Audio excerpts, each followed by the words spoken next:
भारत विकास परिषद द्वारा गोद लिए गए गांव सिरसमा के चौपाल में सिलाई केंद्र के प्रथम बैच के शिक्षार्थियों को प्रशिक्षण प्रमाण पत्र वितरण किए गए। यह सिलाई केंद्र सुमेर धीमान के सहयोग से संचालित हो रहा था।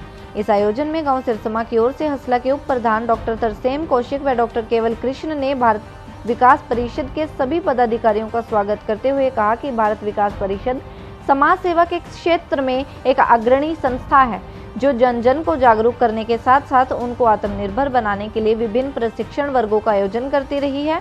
इस अवसर पर उन्होंने गांव के चहुमुखी विकास के लिए सिरसमा ग्राम के चयन करने पर धन्यवाद किया। कार्यक्रम के संयोजक जयप्रकाश ने कार्यक्रम की शुरुआत करते हुए कहा कि परिषद द्वारा शुरू किए गए सिलाई प्रशिक्षण केंद्र में 9 महिलाओं ने 3 महीने का प्रशिक्षण पूरा किया है।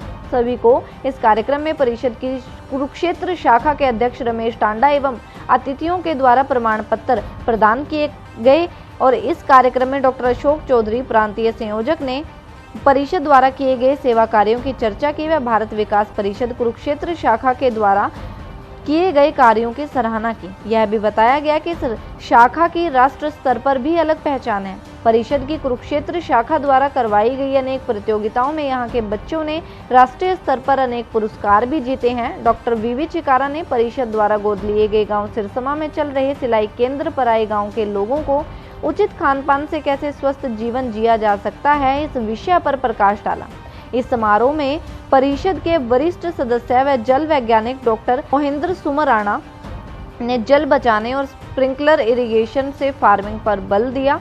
इस आयोजन में शाखा सचिव सुशील सूद ने ग्राम विकास में गांव के लोगों को जुड़ने की अपील की तथा देश में गांव के युवाओं के लिए चल रही अनेक योजनाओं की जानकारी भी दी। इस अवसर पर परिषद के रमेश गुलाटी प्रांतीय संयोजक, दिनेश सिंघल कोषाध्यक्ष, हरविंदर बंसल, बलबीर सिंह, डॉक्टर जगमिंदर मलिक, डॉक्टर अनुज, प्रचार सचिव मोहिंदर सुमराणा, आशा ढलवाल व अन्य उपस्थित रहे। अंत में गांव के पूर्व पंच सुमेर धीमान ने परिषद के सभी विशिष्ट अतिथियों व सदस्यों का धन्यवाद किया तथा कार्यक्रम का समापन राष्ट्रीय गीत द्वारा किया गया। खबरनामा हरियाणा के लिए मुस्कान ढेलो की रिपोर्ट। धन्यवाद।